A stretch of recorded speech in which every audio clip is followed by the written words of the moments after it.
Sit you down, Mr. Proctor. You sit there. Mary Warren, how came into this turnabout? Has Mr. Proctor threatened you for this deposition? No, sir. Has he ever threatened you? No, sir. Then you tell me you sat in my court, callously lying when you knew people would hang by your evidence. Answer me. I did, sir. But you were God. Aye, sir. Then I will tell you this. You're either lying now or you're lying in the court. And in either case, you committed perjury and you'll go to jail for it. You cannot let me say that you lied, Marion. Do you know that? I cannot lie no more. I'm with God. Sit you down, children. Your friend Mary Warren has given us a deposition in which she swears she never saw familiar spirits, apparitions, nor any manifest of the devil. A quick confession will go easy with you. Abigail Williams, rise. Is there any truth in this? No, sir. Children, will either of you change your positions now, or do you force me to hard questioning? I have not changed, sir. She lies. You would still go on with this? A pocket was discovered in Mr. Proctor's house, stabbed by a needle. Mary Warren claims that you sat beside her in the court when she made it, saw her make it, and witnessed how she herself stuck the needle inside of her safekeeping. What say you to that? It is a lie, sir. While you worked for Mr. Proctor, did you see poppets in the house? Goody Proctor always kept poppets. Your Honor, my wife never kept no pockets. Mary Warren confesses it was her pocket. You were charging Abigail Williams with a marvelous cool plot to murder. Do you understand I do, sir. I believe she means to murder. that? Is this child murder your wife? It is not a child, sir. Mary, now tell the governor how you danced in the woods. What is this dancing? Mr. Proctor, Abigail led the girls to the woods and they danced there naked. Your Honor, this Mr. Harris discovered them there in the dead of night. There's the child she is. Mr. Perry. I can only say, sir, that I never saw any of them naked. And this man should Should dancing in the woods. Abigail? Excellency, did I first shot from Beverly? Mr. Parrish told me. Do you know Miss Ferris? I do not, sir, but I can only say I never saw any of them naked. But you've danced. I You say you never saw no spirits, Mary. Were never threatened or inflicted by any manifest of the devil's agents?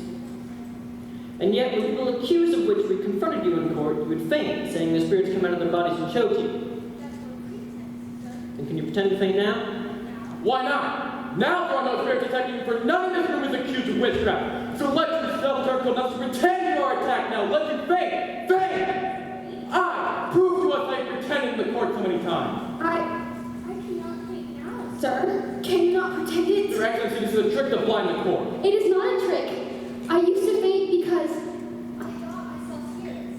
How can you think you saw them unless you saw them? I don't know how, but I did, and the girls were screaming, and you, Your Honor, you seemed to believe them. It was only sport in the beginning, but then the whole world cries spirits, and I promise you, Mr. Danforth, I only thought I saw them. Surely your Excellency is not taken by this simple lie. Abigail Williams, I bid you now, you search your heart, and tell me this and beware of it, child. God's vengeance is terrible on them that take life without cause. Is it possible, child, that the spirits you have seen are illusion only, some deception of your mind? I have been hurt, Mr. Danforth. I have seen my blood running out.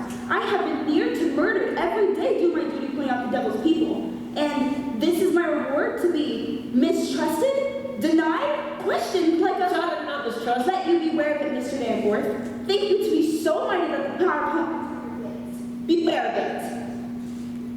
There it is. What is it, child? I know not. A wind, a cold wind has come. Abby! They're pretending! Lord, save me! I freeze. Abby, don't do that! Abby, Mary Warren, do what I said you do, send your spirit out. Let me go, Mr. Proctor. I cannot. Oh, Heavenly Father, take away the shadow. How dare you call my name? Mary, what do you think you're doing? Oh, Mr. Danforth, he's lying. Lord, her now shall suck a scream to stab you with what? You'll prove this will not pass. I know her, sir! I have known her! You're a lecher? She will deny it. But you will believe me, sir. A man will not cast away his good name, sir. You surely know that. In what time? In what place? In a proper place, where my beasts are bedded. She used to serve me in my house, sir. A man may think God sleeps, but God sees everything. My wife, my dear good wife, took this girl soon after and put her out on the high road. Excellency, forgive me. She thinks to dance with me on my wife's grave, and well I might, for I thought of her softly. God help me, I must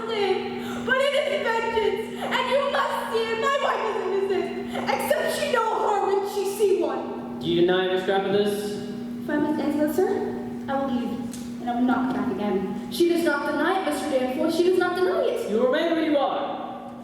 Mr. Paris, bring the wife copter out. Oh, Miss Paris, the word was spoken here.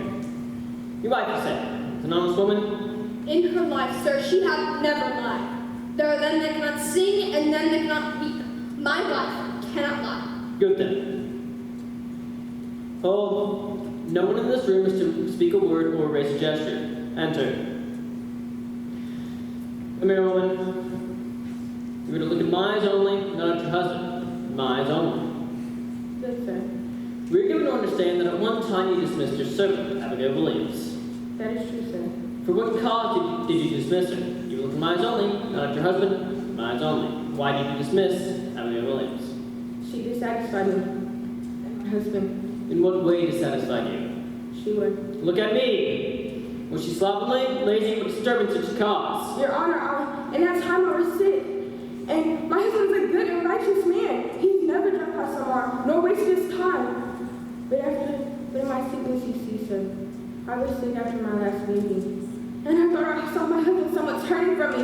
And this girl! Look at me! Sir, have no wings. I used to think he's dancing her. And so one night, I lost my blue cycle. And I put her out on my house. Your husband, did he indeed turn from you? My husband's a goodly man, sir. Look at me! To your own knowledge, has John Proctor ever committed the crime of lecher? Answer my question, is your husband a lecher? No, sir. Remove her. She has... Elizabeth, I confessed it! Oh, come! She only thought to say my name! Excellency, I beg you, stop now before another is condemned. She spoke nothing of lechery, and this man lies. I believe him. I cannot turn my face from it no more. This girl has always struck me false. She lied. Be gone, I say. What is it, child? Girls, why do you... By the rafter. Where? Why do you come, young bird? Where's a bird? I see no bird. My face?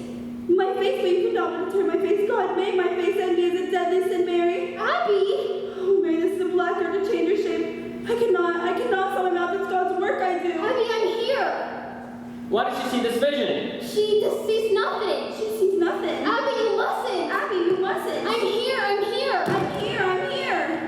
Where do you send your spirit out? Mr. Danforth. Mr. Danforth? Have you come back to the devil? Have you? Never. Never. Why couldn't they look at you? Give me a whip. I'll stop it. They're sporting. Abby, stop it. A little while ago, you were afflicted now as if you afflict others. Where did you find this power? I have no power. I have no power. They're dulling you, mister. Where did you find this power? I have no power. Mary, goddamn, it's all liars. What did you say? I cannot hear you. You confess yourself and you will hang. Mary, remember the ancient Raphael. Do that which is good, and he Her wings are turning. Mary, please don't come down. She's walking the beam. Look out.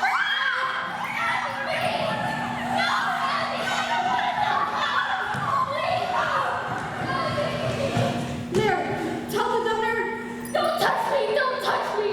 Mary, you are the devil's man. I'll not hang with you. I love God. He bid you do the devil's work? He comes with me by night, every night, to sign. The devil's book? He come with the book? My name, he want my name. I'll murder you, he says, if my wife hangs. We must go on over to the court. Mr. Hale! He with me every night, and his eyes were like coals, and his fingers claw at my neck, and I sighed. Excellency, the child's gone wild. Mary, no! I go your way no more! I love God! I'll never hurt you more! What are you? Combined with the Antichrist, are you not? I have seen your power, but you cannot deny it. This is not witchcraft. Those girls are frauds. You condemn an honest man. I'll have nothing from you, Mr. Hale. Will you confess yourself without telling you keep that black allegiance yet? What say you? A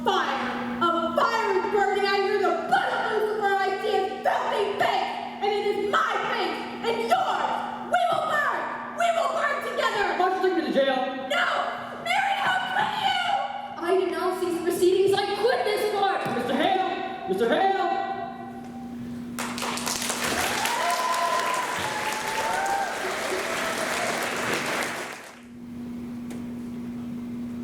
True, nervous, very, very dreadfully nervous I had been and am. But why will you say that I am mad? The disease has sharpened my senses, not destroyed, not dulled them. Above all was the sense of hearing acute. I heard all things in heaven and in the earth. I heard many things in hell. How then am I mad? Hearken and observe how healthily, how calmly I can tell you the whole story. It is impossible to say how first the idea entered my brain, but once conceived, it haunted me day and night. I loved the old man. He had never wronged me. I think it was his eye. Yes, it was this. One of his eyes resembled that of a vulture, a pale blue eye with a film over it. Whenever it fell upon me, my blood ran cold. And so, by degrees, very gradually, I made up my mind to take the life of the old man, and thus rid myself of the eye forever. Now this is the point. You fancy me mad. Madmen know nothing. But you should have seen me. You should have seen how wisely I proceeded, with what caution, with what foresight, with what dissimulation I went to work. I was never kinder to the old man than during the whole week before I killed him. And every night, about midnight, I turned the latch of his door and opened it, oh, so gently. And then, when I made an opening sufficient, I thrust in my head. I moved in slowly, very, very slowly, so that I might not disturb the old man's sleep. Then, when my head was well in the room, I turned on my flashlight cautiously. I ended it just so much that a single thin ray fell upon the vulture eye. And this I did for 7 long nights, every night, just at midnight. But I found the eye always closed, and so it was impossible to do the work. For it was not the old man who had vexed me, but his evil eye. Upon the 8th night, I was more than usually cautious in opening the door. A watch's minute hand moves more quickly than did mine. Never before that night had I felt the extent of my own powers. I could scarcely contain my feelings of triumph. His room was as black as a pitch, with a thick darkness, and so I knew that he could not see the opening of the door. I had my hand in when my thumb slipped on the flashlight, and the old man sprang up in the bed, crying out, "Who's there?" I kept still and said nothing. For a whole hour, I did not move a muscle, and in the meantime, I did not hear him lie down. He was still sitting up in the bed listening, just as I have done, night after night, hearkening to the death watches in the wall. Presently, I heard a slight groan, and I knew it was the groan of mortal terror. It was not a groan of pain, nor of grief. Oh no. It was the low sound that arises from the bottom of the soul when overcharged with awe. I knew the sound well. I knew what the old man felt, and pitied him, although I chuckled at heart. I knew that he had been lying awake ever since the first slight noise when he had turned in the bed. His fears had been ever since growing upon him. When I had waited a long time, very patiently, without hearing him lie down, I resolved to turn on the flashlight again stealthily, until at length a single dim ray, like the thread of a spider, shot upon the vulture eye. It was open, wide, wide open, and grew furious as I gazed upon it. I saw it with perfect distinctness, all a dull blue with a hideous veil over it that chilled the very marrow of my bones. But I could see nothing else of the old man's face or person, for I had directed the ray, as if by instinct, precisely upon the dim spot. Now I say, there came to my ears a low, dull, quick sound, such as a watch makes when enveloped in cotton. I knew that sound well, too. It was the beating of the old man's heart, and increased my fury, as the beating of a drum stimulates a soldier into courage. But even yet, I refrained and kept still, scarcely breathed. I tried how steadily I could maintain the ray up in the eye. Meantime, the hellish tattoo of the heart increased, grew quicker and quicker and louder every instant. The old man's terror must have been extreme, and now the dead are the nights, amid the dreadful silence of that old house. So strange a noise as this excited me to uncontrollable terror. The beating grew louder, louder. I thought the heart must burst. And now I knew anxiety seized me. The sound would be heard by the neighbor. The old man's hour had come. With a loud yell, I leaped upon him. He shrieked once only. In an instant, I smothered him. I and smiled to find the deed so far done. But for many minutes the heart beat on with a muffled sound. This, however, did not vex me. It would not be heard through the wall. At length, it ceased. The old man was dead. I removed the bed and examined the corpse. Yes, he was stone dead. I placed my hand upon the heart and held it there for many minutes. There was no pulsation. His eye would trouble me no. If you still think me mad, you will no longer when I describe the wise precaution I took for the concealment of the body. The night waned, and I worked hastily, but in silence. First of all, I dismembered the corpse. I cut off the head and the arms and the legs. I then took up 3 planks from the flooring of the chamber and deposited all between the scantlings so cunningly that no human eye could have detected anything wrong. There was nothing to wash out, no blood spot whatsoever. The tub had caught all. When I had made an end of these labors, it was 4 o'clock, still dark as midnight. As the bell sounded the hour, there came a knocking at the door. I opened it with a light heart, for what I had now to fear. There entered 3 men who introduced themselves as police officers.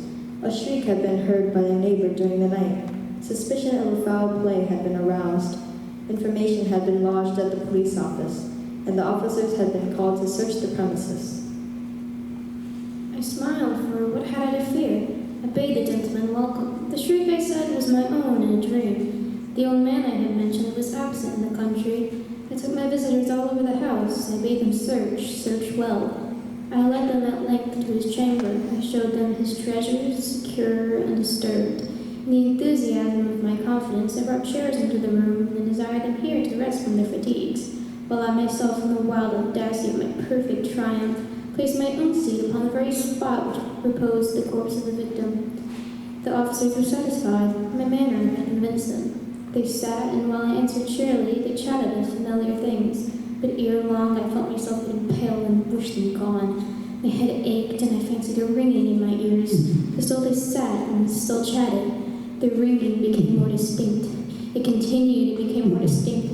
I talked more freely to get rid of the feeling, but it continued and it gained definiteness, until at length I found that the noise was not within my ears. No doubt Diana grew very pale, but I talked more fluently and with a heightened voice. Yet the sound increased, and what could I do? I gasped for breath, and yet the officers heard it not. I talked more quickly, more vehemently, but the noise steadily increased. I opposed and argued about trifles in a high key and with violent movements, but the noise steadily increased. I paced the floor to and fro with heavy strides. I was excited, but the noise steadily increased. Oh God, what could I do?